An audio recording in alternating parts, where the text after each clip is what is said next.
Alright, so today we're going to be going over a board that doesn't turn on. So this is an 820-2936, aka an old piece of shit. But somebody wants to fix it, and they want to fix it. Oh, fine.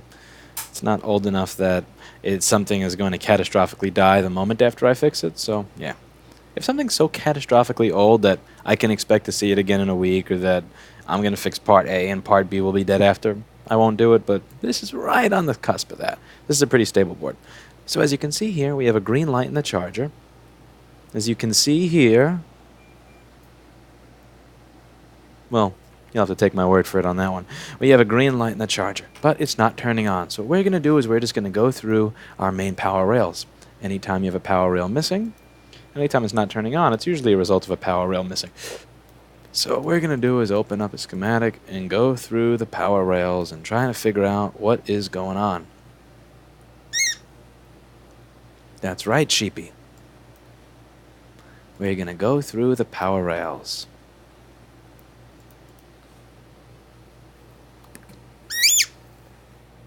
Let's see. If you want to make them sad, it's much harder. Watch.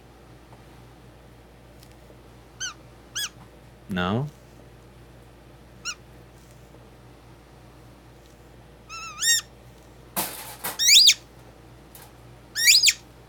No? See, it's the pain in the ass. I give up. It is possible to make him make a little... but it's just so much work. Anyway, so I'm going to go over to the page in the schematic. That's main power rails. And let's check out what's going on here. That's going to be page 7. So... let's go through. Now, with most electronics, there is going to be a list of the power rails that you should expect to be present. And then the nice thing here is that I got this nice little board view software which is going to tell me where to find them. So, things like where is PP bus G3 hot? I can hit N, I can type in PP bus underscore G3 hot. See this? This is a rail. And bam! Just shows up and tells me where it is. So, PP bus G3 hot is present. Stand up, little multimeter. PP3V42 present. PP5VS5 present. PPV RTC G3 hot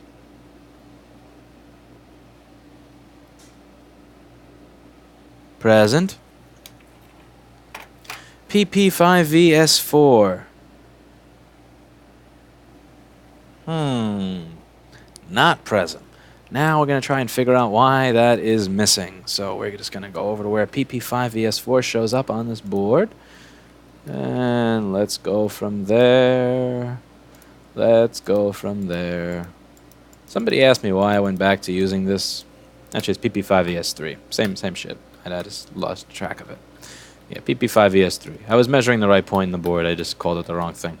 Some people ask, why did you go back to these documents? And that's the thing. It's like, I mean, on one hand, on the other hand, I have over 200 videos up with them, you know. It's not like... I mean, it's... Oh, okay, so let's say some of my content winds up getting claimed for whatever reason. It's not like if there was one video out of 700, that's one thing, but it's like 200 or 300 of them, you know? Like, if YouTube is going to decide that they don't want me here, I'm pretty sure that YouTube would make that decision the same if it was 220 videos versus 228 videos, you know what I'm saying? So...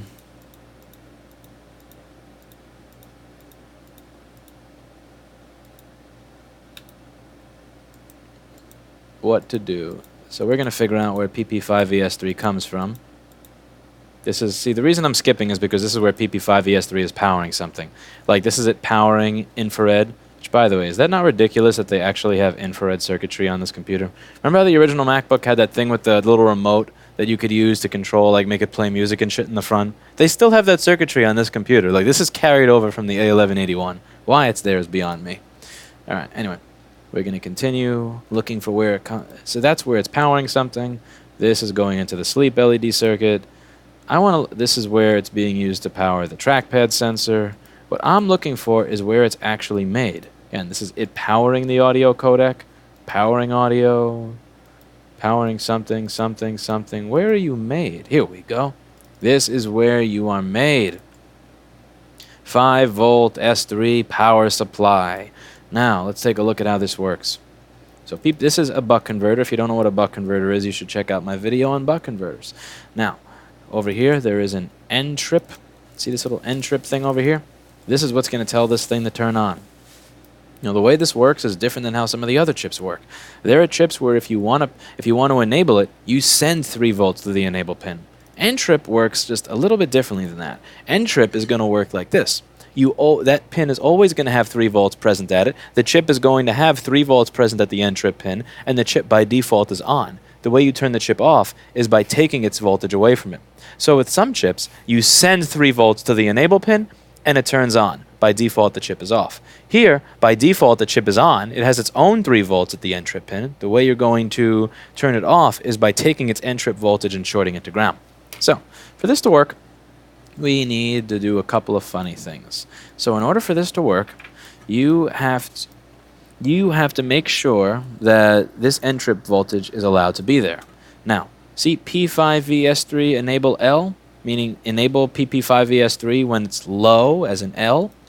This transistor over here has the power to short this to ground. So it can take the 3 volts that's naturally present at N-trip that this chip is naturally making, and it can send it to ground. But we don't want that to happen. So the way this works is if the voltage on the gate of this transistor is higher than the voltage on the source of the transistor, and the source is 0, so anything over here is going to be higher, it's going to take the voltage in the drain, which is our N-trip signal, and send it to ground, which we don't want to happen. Oh, excuse me. Sneezing like crazy. So, what we do is we take this, and we need to get rid of this signal. See, P5VS3 enable when it's low, so we need to get rid of this. Because if this is present, it's going to allow our N-trip signal to go to ground, and then this chip's not going to work. So we got to see where this comes from. We got to make the signal go away. Alright, so let's check this out. So this signal is over here. Now, there's a transistor between this signal and ground. So remember, if we make this signal go away, we're good. This signal got to go away. So this is a transistor to ground. Remember, if the voltage in the gate of this transistor is higher than the source, then this will get sent to ground. And PMSleep S4L is responsible for that. PMSleep S4L. So where do you come from? So we need PMSleep S4L. And that comes from the PCH. Fuck. Alright, so let's see if that's present. Let's see if that's present. So we're going to look for PMSleep S4L. PM _ sleep _ S4 _ L, and we're going to search for that. We're going to see where we find it. Okay, where's a nice place that we can measure our PMSleep S4L signal? So let's just check over here and see if we have a PMSleep S4L signal. So let's just check on the board view software, and we're just going to poke at the end of this resistor and see if we get anything. And we get 0 volts, which means no PMSleep S4L. Now, PMSleep S4L is going to be present when a couple of things occur. The PCH has to shoot that out. The PCH is going to have to shoot out PMSleep S4L. So let's check out that page. So system power management. So the PCH, which is U1800 over here, the PCH is a combination of the North Bridge and the South Bridge into one chipset, for a very oversimplified way to explain it. This is going to shoot out these signals on the right, but we have these ones present on the left. Now, one of the issues we're going to have here is that this thing needs to turn on. And honestly, when you're missing PMSleep S4L, it's very open-ended. So what I like to do with missing PMSleep S4L is I like to categorize it by something that is... I like to try to put it into a category as to whether this is something that's going to be simple or a clusterfuck. So simple is when one of the input signals is obviously missing. Simple is when I can narrow it down. So for example, I don't have a green light, therefore it could be an SMC issue, and my SMC is not working, so it's not going to shoot out the signals to the PCH that are required. But I have a light. Or there's an obvious mark of gunk on the board or something. So what I'm going to do right now is I'm going to start going hunting. And now there are certain things that have to work. The SMC has to shoot out the signals it's supposed to. The we need the PCH to receive power that it's supposed to. I don't even bother checking the 3.3 volt rail, to be honest with you, because it almost never dies and it's never the problem. The PP3V3S3 rail or the PP3V3S5 rail, they just always work. They just always work. It could be that the RTC circuit is not working. So if the clock circuit is not working, then the PCH is never going to actually start, executing instructions and turning on. There are countless videos and even books you could read on how clock circuits work in computers. I won't get into that here. So let's just take a look over the board and start hunting for liquid damage with my friend, the sheep. He's too old to do the dual noise anymore.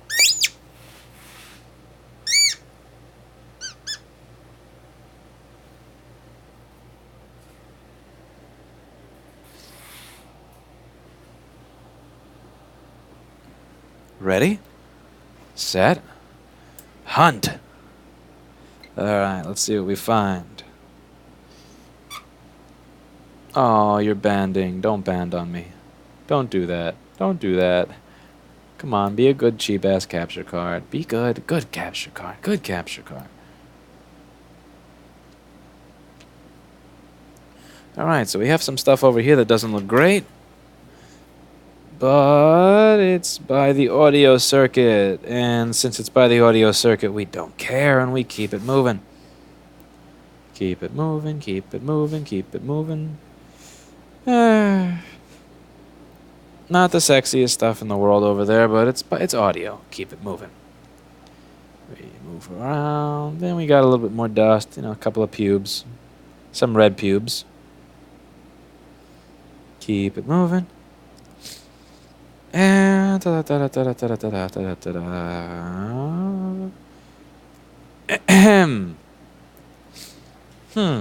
Can I fix this board using the Jessa Jones iPad rehabbed approved method of knocking this off with my tweezers?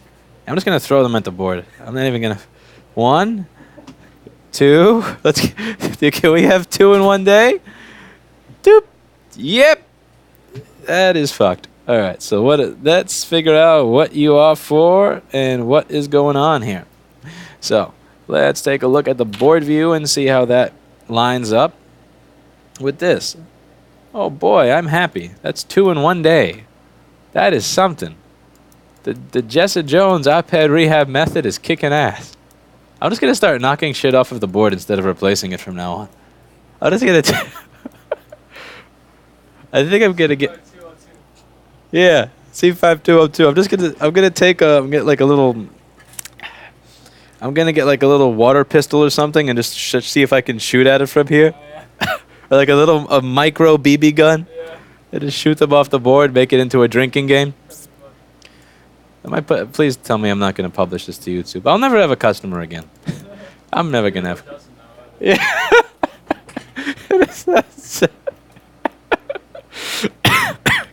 Oh, okay, enough. So what is that? So that's PPV RTC G3 hot. What do you know? Now, that's a power rail that as you saw before, that was indeed present. That power rail was present, right? But let's see if it's present on the top of the board. So it's present on the bottom of the board, but is it present on the top? So this is one of those things that can really fuck with you, is that there can be 90 different points on a board that a power rail shows up. Can you see that? Yeah, look. It showed up on the other side. 3.3 volts showed up on the other side. But over here, we have 0.048 and 0.039. Now, one hint that there's a broken via in the board or a broken trace is when you see it going up and down like that. You see how it's not steady? 29, 28, 29, 31, 33, 34, 31, 30, 29, 28. That means that there's a broken path. So if you measure, let's say, 1 volt when you expect 1 volt, that's one thing, but when you're expecting that, when you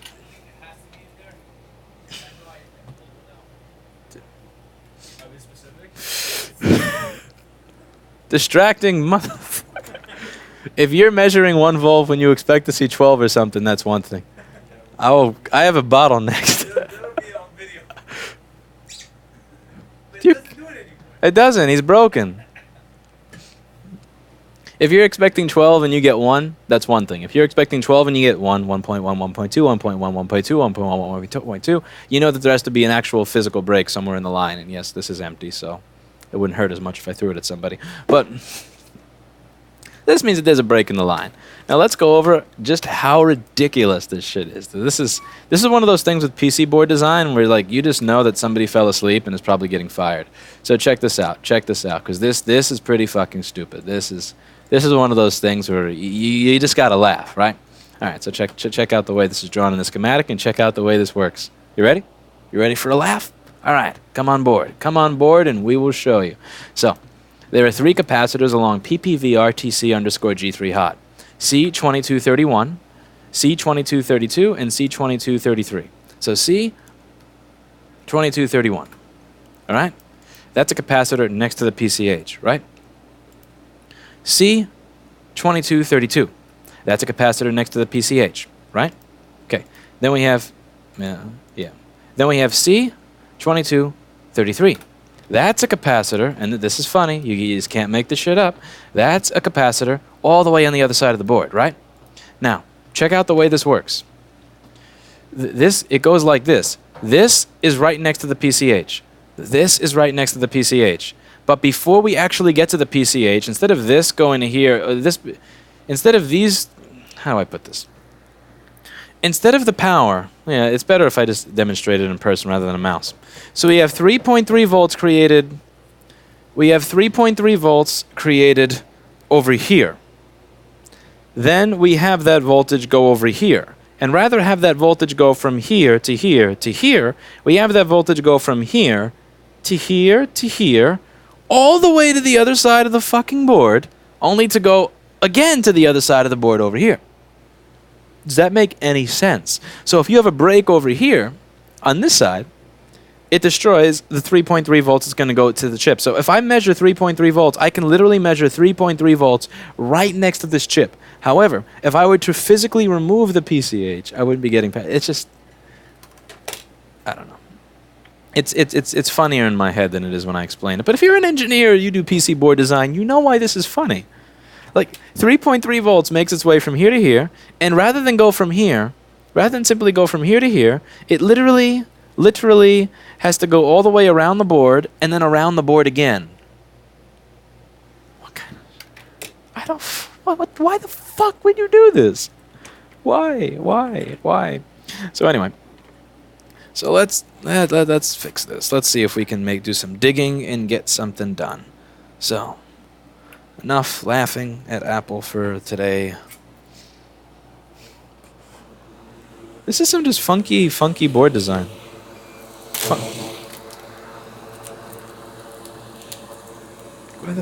So, that cap can suck it.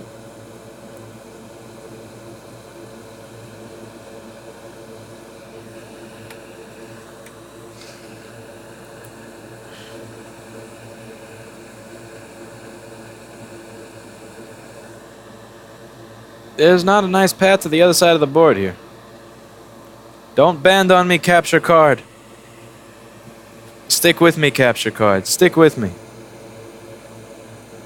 Between the capture card constantly freezing and this IKEA desk on the uneven floor sitting on top of a whole thing, I'm starting to... I don't know. I've never really felt self-conscious about my YouTube setup before, but it kind of sucks.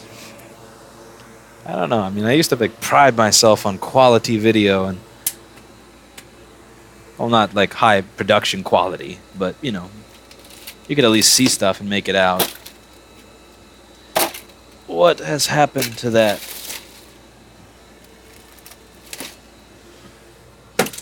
Alright, so we're first things first.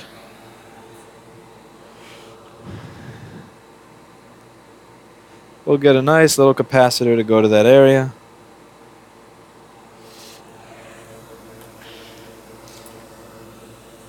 And then we're going to run a wire from the other side of the board to this side of the board, and we're going to make it all okay.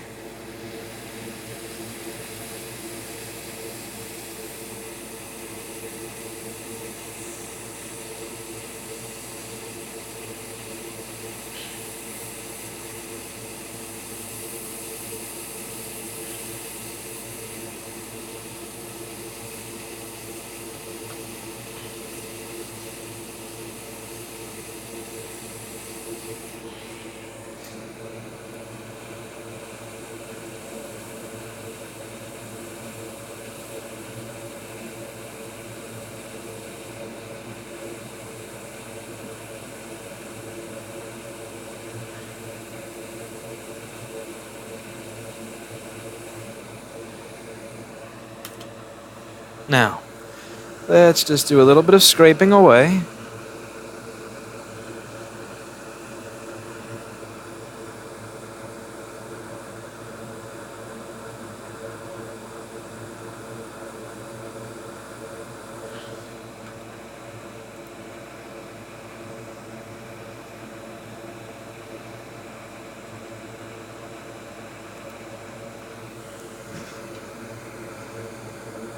So I have something for my wire to go to. So once my wire attaches to here, then it'll attach to every place else on the side of the board where PPV RTC G3 hot is supposed to be.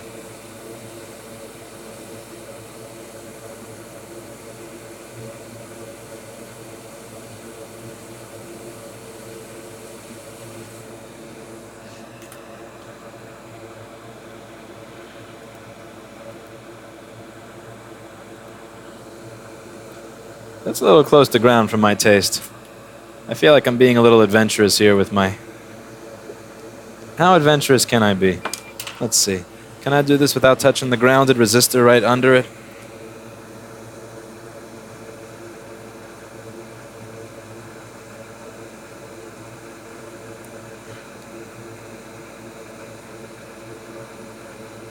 You know, I think I can make this work. When I had to have my cat's leg had to get reattached, I went to several vets that all said that he was screwing around with stuff in my apartment, and he was trying to... My light fixture was moving back and forth, and he wanted to kill it because he likes to kill things that are moving back and forth, even if they're inanimate objects, because that's what cats do. So he climbed up to try and kill it, right? And the issue that my cat ran into is that when he jumped up, he didn't look at what was below him, and what was below him was a baseboard heating unit, which was open. So he fell just about 20 feet after he climbed up to try to kill the light fixture. So he cut all the way through his Achilles tendon. So I went to several vets that just said amputate, amputate, amputate. And I found one person who was nuts, who's like, yeah, I think I can make this work again. And that's the attitude that I want my vet to have. Like, yeah, I think I can make this work. That's a good attitude. That's that can-do attitude. All right, so let's try to actually make this work, shall we? I'm going to put a little bit more air on the JBC so that I have more control over violently blowing things into place when I want to.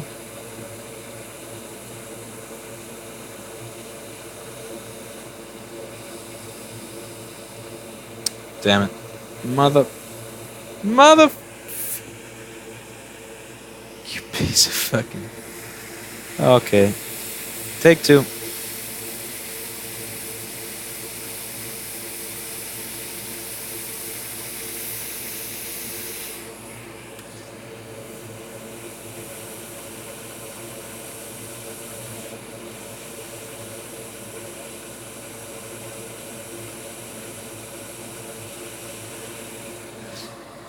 Alright, let's get a really, really long wire.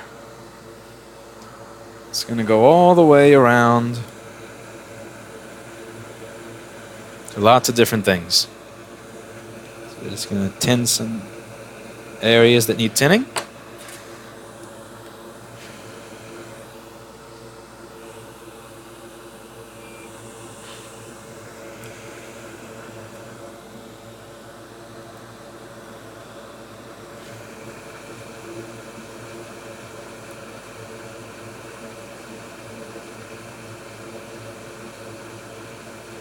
Bridge.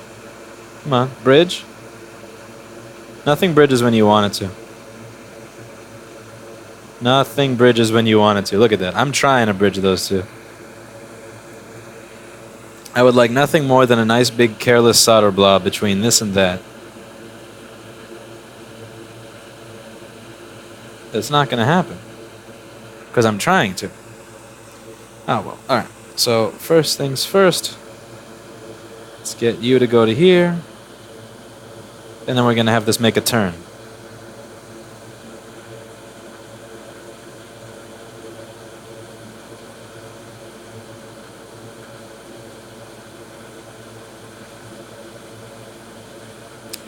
Better with tweezers. Don't try to do this with your hands. That's a mistake.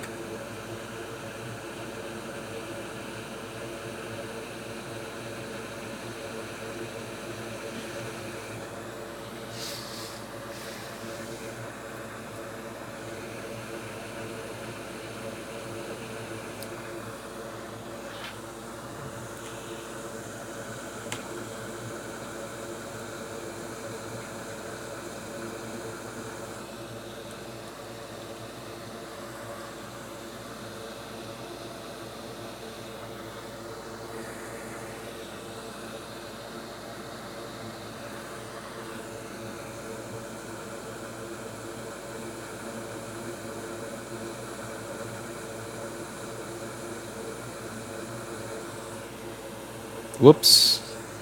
Alright, try this again. Get in there. Alright, that's fine. Break you off. Alright, so that's stop number 1 for the wire. Now stop number 2 on the train. It's going to be here, where we attach it to both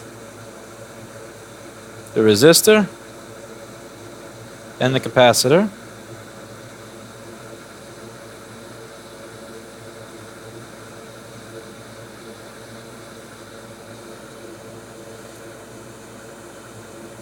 Scraping. Okay, so we got it. Are we attached to both the resistor and the capacitor?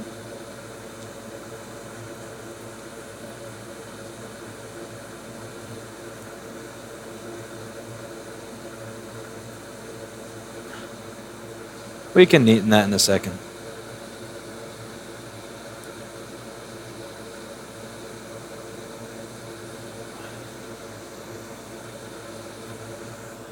Watch. Neatening this is going to be easy, breezy, beautiful cover girl. Easy, breezy, beautiful cover girl. Oh, son of a... Did I just... That's what I deserve for singing that disgusting commercial.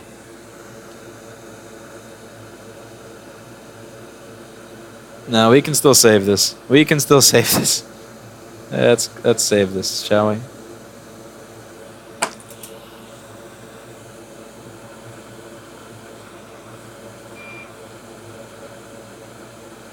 Yeah.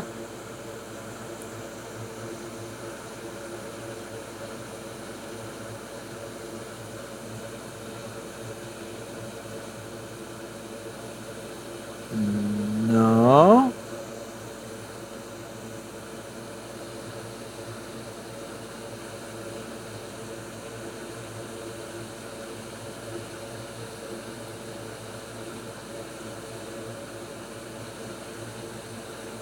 Okay, kind of there, and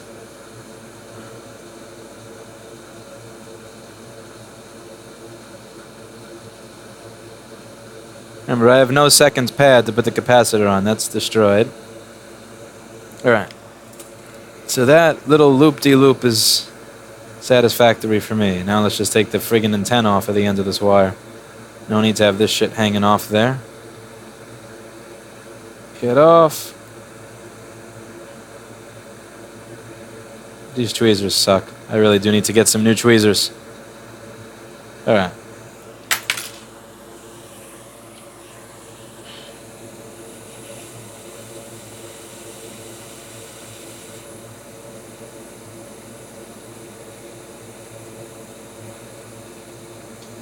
Okay, on to the other side of the board. Now, the wire is going to go from there. It's going to get nicely routed, prettily routed to the other side.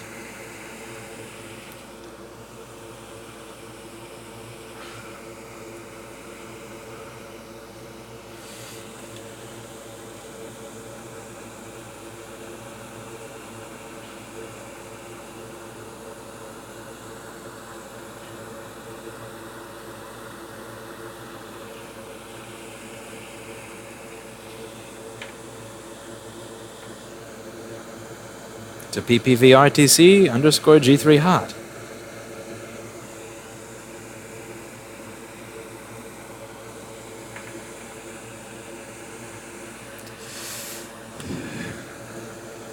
Make it nice and easy.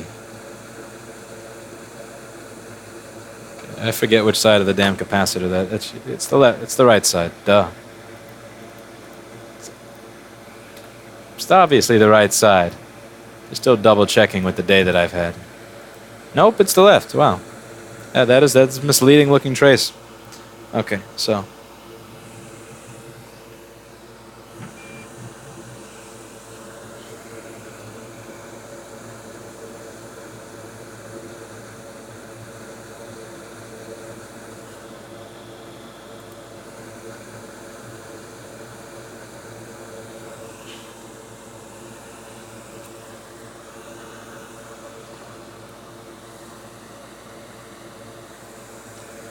add some flux, since the flux on that side was going to burn away while I'm getting rid of the excess on the wire.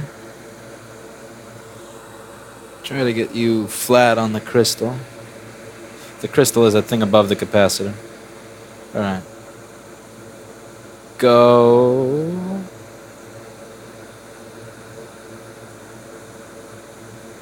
This would have been easier if I used a thinner wire. Thinner wire would have probably been the smart thing to do here. It would have been much more easy to manage. I have 40 gauge. This wire I think is 34, which is... This rail really doesn't use any power, so I mean I could have gotten away with 40 gauge just fine. And it really would have been neater, so...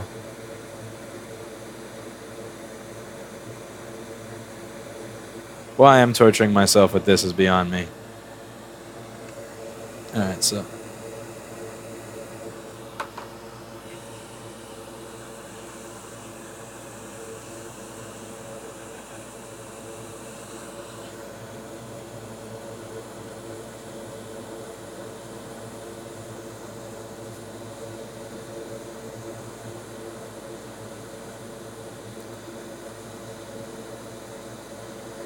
The reason I'm doing this is because I can still see the outline of the wire, which I don't want to see.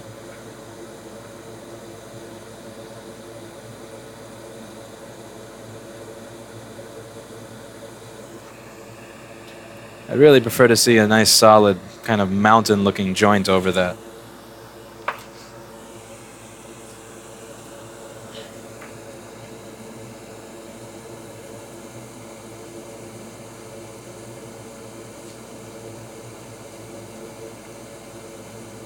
And again, it's combined with enamel.